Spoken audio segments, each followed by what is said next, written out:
Good evening once again, and again we're going to touch on the Toll House myth and the Toll House cult. And I'll explain a little more why I refer to it as a cult now. It's an illness or a virus that seems to be spreading somewhat because people pay no attention to the Holy Scripture and they don't take enough time to think over what's actually being said. The Toll House teaching teaches us that every soul, when it departs the body, has to go through 21 demonic toll stations.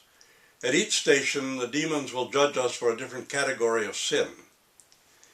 And this is, they will, if they find us guilty of these sins, and we can't offer enough payment, either the supererogatory merits of an elder or a saint, or enough good deeds to offset our bad deeds. See, now we're saved by deeds and not by faith. We have to have chalk up on the side of good deeds more than the bad deeds. Because like those toll houses that the ancient pagan Egyptians had to go through, the 42, they were judged at each of the 42 toll houses for some category of sin. And if the good deeds did not outweigh the bad deeds, when Mott put the soul on held the soul on the scales, if the feather tipped the scales, then the soul was thrown out to be devoured and could not reach Osiris. But if your good deeds outweighed your bad deeds, of course you could reach Osiris. Now this is exactly what the Toll House myth is teaching. It's almost verbatim what the pagan Egyptian Book of the Dead said and what it taught. The demons are going to judge you, and if they find more sin, more bad deeds than good deeds, then they're going to drag you screaming to hell. Even though according to the Holy Fathers hell does not exist yet, the Toll House cult people still insist that the demons, after they judge you, can seize you and drag you off to hell.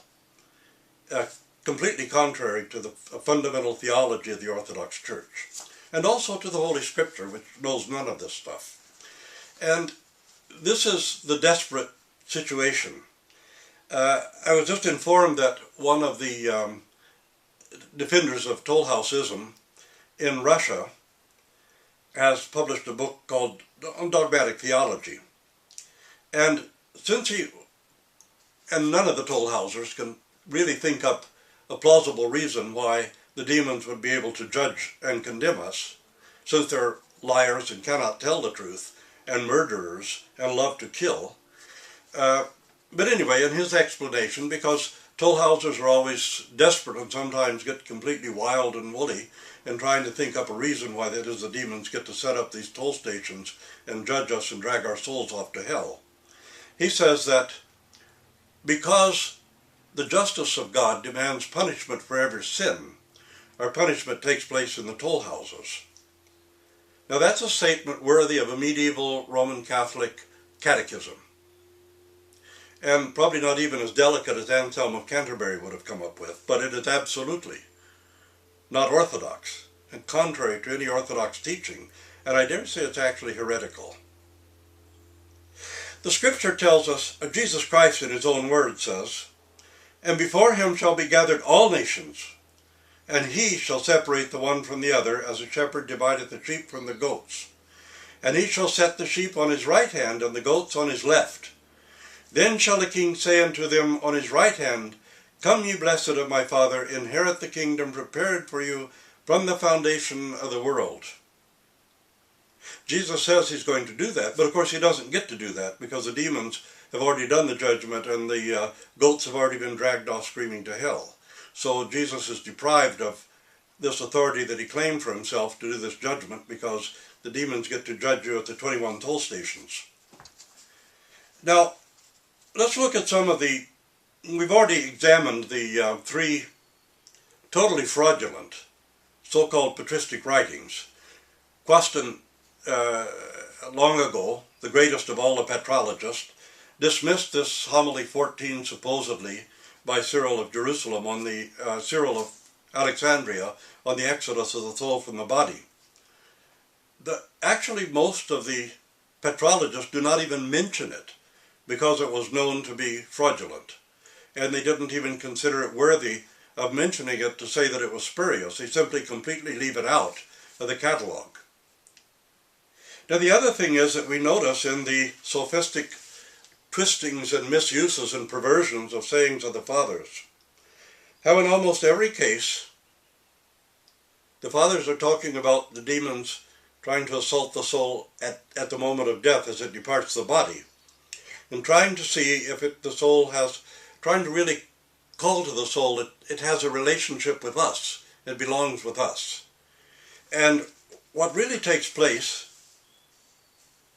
if we look very carefully at the theology of the church, instead of this hysterical mythology about the toll houses, look at the actual theology of the church and teaching of the Holy Fathers, we can come only to the conclusion that our conscience is what is judging us, that our conscience is aware whether it has part with the demons or not, and that our conscience torments us. And this is what Christ says in the parable, to be reconciled with your accuser in the way, lest he cast you into prison, and all the rest that goes with it. Of course, according to the Holy Fathers, he's talking about the conscience as our accuser, because our conscience will be our only judge. Demons will not judge us at any time, any place.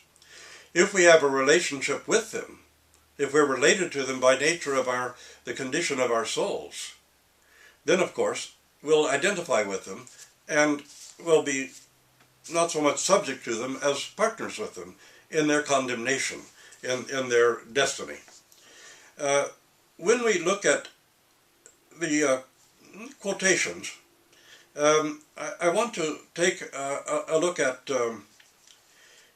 say, the Epistle 24 of St. Maximus the Confessor, because we appear to have a diametric contradiction here. St. Maximus the Confessor is telling us, in the French translation, that let us remember the fears of the soul upon its departure from the body, how the powers of the air and dark forces will come to meet it, and how it dissociates completely in proportion to its unfortunate familiarity with them on the road of the passions. There are no toll houses here. The demons are not judging the soul. There's nothing here about demons passing judgment, or about the soul going through little toll booths in the sky and being judged at 21 stations by demons. Nothing of the kind. No place does it say the demons are judging the soul. No place does it say they're even carrying the soul away. No place does it say they're even actually communicating with the soul.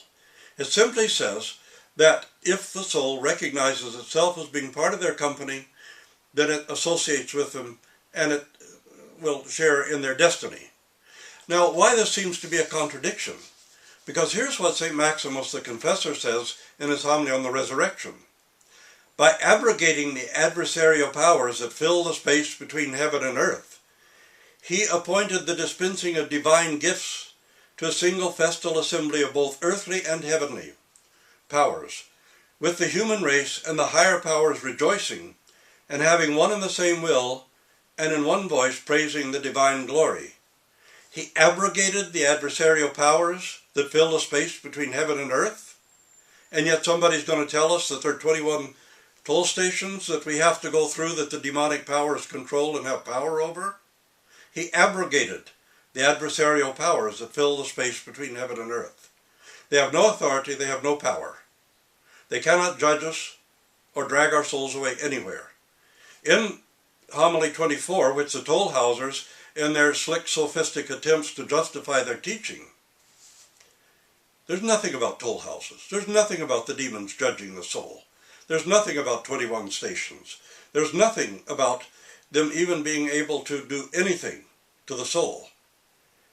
But the soul identifies with them because of their presence. Yes, they come and wish to insinuate themselves against the soul. The dark forces encounter it, and how it disassociates itself completely in proportion to its unfortunate familiarity with them on the road to the passions. There's nothing at all about demons and toll houses in this. Now, let's take another look